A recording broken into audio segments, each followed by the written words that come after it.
Bolívar 3, Grêmio 2, mais de 30 finalizações do Bolívar na partida. Esse resultado tem dois responsáveis, tá? Dois caras são responsáveis pelo que o Grêmio traz na bagagem lá de La Paz. Um jogo completamente maluco, mas que tem uma boa notícia. O jogo tem uma boa notícia. E eu quero falar sobre isso a partir de agora aqui no canal. Bom, derrota no primeiro jogo da repescagem da Copa Sul-Americana. O Grêmio precisa vencer na Arena para seguir na Copa Sul-Americana. Comenta aí o que tu achou do jogo, tá? Primeira coisa, o contexto. Altitude, mais de 3.600 metros de altitude. Visivelmente o Grêmio sentiu a altitude. Tomou um gol com 1 minuto. Aliás, o jogo tem 4 gols em 22 minutos. Olha isso. O jogo completamente maluco, gente. 4 gols em 22 minutos. O Grêmio toma o gol praticamente no primeiro ataque do Bolívar e me pareceu, tá, que a bola rápida traiu a defesa do Grêmio. A gente tem que combinar algumas coisas aqui. O time do Grêmio é ruim. O time do Bolívar é pior. O time do Bolívar é muito ruim. Tá? Combinado isso? Beleza. A altitude afetou o jogo do Grêmio. Primeiro gol vai na conta da altitude, por ser começo do jogo e pelo time não ter entendido a velocidade da bola, né? E é importante a gente citar o contexto. Eu não sei se vocês tiveram a experiência de ir para a altitude em algum momento. Os relatos que a gente tem é que na altitude a bola ela fica mais rápida, a respiração ela muda completamente porque o organismo sente falta do ar e isso afeta inclusive como o jogador pensa, porque a sensação de ter menos ar, né, muda o ritmo da respiração, que muda a circulação sanguínea, que diminui ou altera a maneira como o sangue chega no cérebro para o raciocínio do jogador. Tudo isso colocado, além dos efeitos da altitude, o Grêmio começou o jogo com uma estratégia errada demais. Na altitude, o que clubes brasileiros e argentinos fazem? Catimbam, ficam com a bola, não se expõem, jogam juntos. Foi tudo que o Grêmio não fez. O Grêmio começou espaçado, o Grêmio começou dando bola longa para os ponteiros, o Grêmio começou rifando a bola e pagou um preço. Tomou 2 gols, com 22 minutos estava 2-2 o jogo. Quando o Grêmio empata com o Vila Sante, olha mais um efeito da altitude. O Vila Sante faz o gol dentro da área e ele não comemora. Ele sai, se tu não viu o jogo, né? Se tu viu o jogo pode te lembrar disso. O Vila Sante não comemora o gol dele. É o primeiro gol depois de uma séria lesão, tá? É o primeiro gol de um cara que se machucou em agosto, que perdeu a Copa. Esse cara tá de volta, ele faz o gol do empate num jogo fora de casa, na Copa Sul-Americana, e ele não comemora. Por que será? Porque ele tá exausto, com 15 minutos de jogo, efeito da altitude. Bom, só que não é só a altitude que explica o jogo maluco, tá? Porque vem a parada técnica e o mais louco é que depois da parada técnica para hidratação, o Grêmio é melhor. O Grêmio termina o primeiro tempo melhor do que o Bolívar. O Grêmio vai para o intervalo com duas chances, tá? Uma delas com o TT, numa baita jogada do Grêmio pela direita. O Pavon se solta, o Grêmio tabela, o Grêmio engana a marcação do Bolívar, o TT recebe e chuta, colocada a bola vai para fora. E depois tem outra baita chance, numa bola longa para o Namorado, ele entra no espaço, na esquerda, sai cara a cara com o goleiro e chuta em cima do goleiro. Então são 2 chances claras para o Grêmio ainda no primeiro tempo.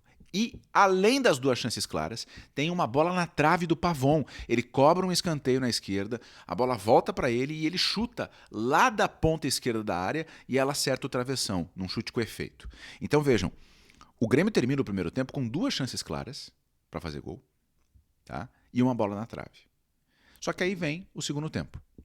No segundo tempo, o Bolívar pressiona e o Grêmio fica entrincheirado dentro da grande área.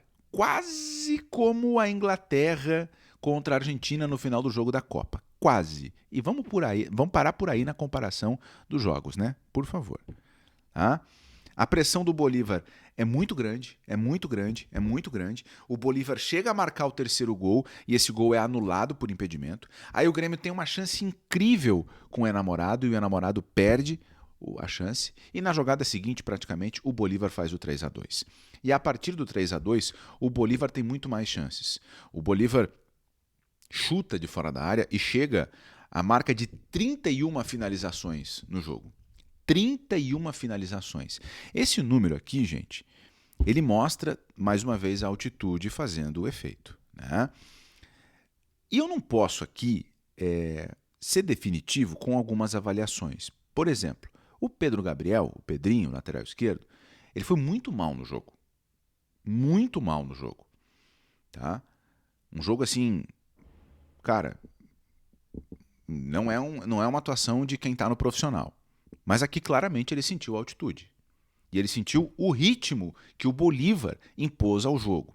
E eu vou repetir, o Bolívar é muito ruim, gente.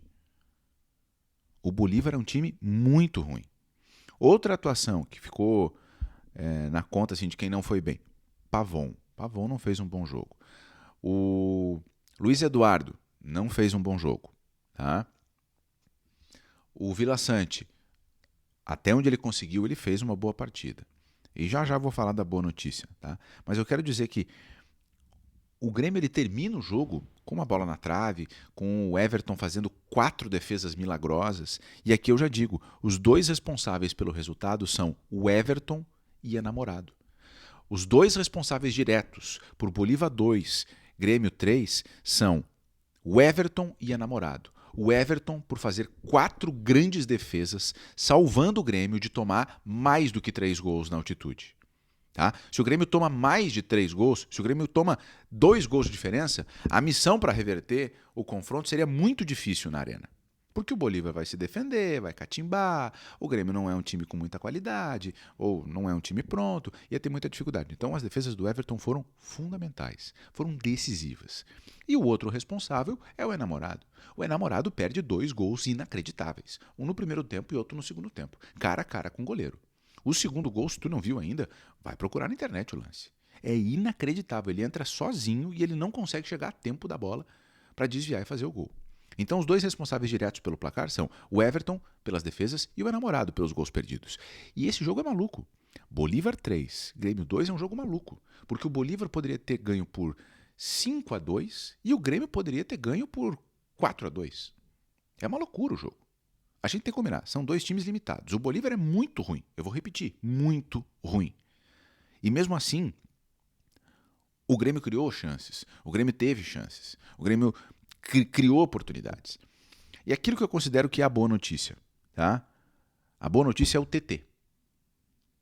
A boa notícia é o camisa 21, que faz um gol, que tem uma grande jogada no primeiro tempo e que participa dos melhores momentos do Grêmio no jogo. É pouco, mas o TT ele é a boa notícia do jogo na altitude. Ele não deu sinais de ter sentido altitude no primeiro tempo, em um time que sentiu muito altitude, porque estava muito espaçado, porque estava muito distante entre si e muito vulnerável a essa pressão do Bolívar, que sabe que jogar na altitude é o diferencial, e por isso que chuta de fora da área, e por isso que pressiona, e por isso que cruza na área, porque a velocidade da bola é outra. Tá? Então, dentro desse cenário de um time exposto a um contexto que ele não conhece, de uma estratégia que não era adequada no começo, de um resultado que sai de 0-0 para 2-2 em 22 minutos, o TT ele foi a boa notícia. O Vitor Severino, que é o auxiliar que estava no lugar do Luiz Castro, o Luiz Castro não foi por recomendação médica, por causa da grande altitude, o Vitor Severino fez as 5 alterações, tá? Ele colocou o Gustavo Martins, o Monsalve, o Mac, o Nardoni e o Matheus Nascimento. O Matheus Nascimento entrou nos acréscimos já, não tem muito o que acrescentar aqui. O Nardoni não fez grande diferença. O Mac ele foi acionado, principalmente com uma bola em profundidade, ele não conseguiu chegar. Né? O Monsalve fez um jogo assim meio que o do Nardoni, né? um pouco menos do Monsalve, tá? E o Gustavo Martins entrou no lugar do Luiz Eduardo, que sentiu o jogo. O Gustavo Martins, mais ou menos, tá? Então, assim, poderia ter sido muito pior? Poderia. O Grêmio poderia ter conseguido fazer um 4-2? Poderia, mas a pressão do Bolívar no final, ela provavelmente arrancaria um empate ou faria um 4-3, alguma coisa assim. Porque a gente não pode tirar o elemento altitude dessa avaliação, né? E isso não vai mudar em nada a perspectiva do Grêmio para o resto da temporada. Um jogo na altitude. Não vai mudar em nada. Só fica o registro de que foi um jogo maluco, que o Grêmio teve mais de 30 finalizações contra o próprio gol e alguns jogadores desperdiçaram a oportunidade e ficaram muito abaixo. Agora o Grêmio enfrenta o Fluminense e vai ter o Carlos Vinícius.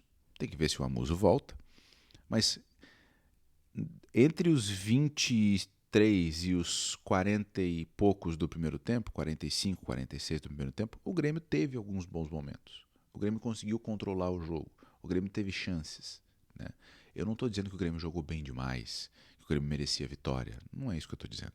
Eu estou dizendo que dentro do cenário que poderia acontecer, e todo mundo sabe que o time do Grêmio não está jogando absolutamente nada, essa derrota por um placar mínimo, ela acaba sendo uma notícia, não vou dizer boa, mas poderia ter sido muito pior, né?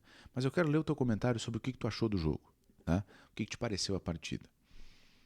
E se faz sentido a gente falar do efeito da altitude. Para mim, não tem como tirar a altitude dessa história, tá? Só o que me chama a atenção é que o Grêmio tenha tomado 2 gols com 20 minutos de jogo. E isso me chama a atenção, tá?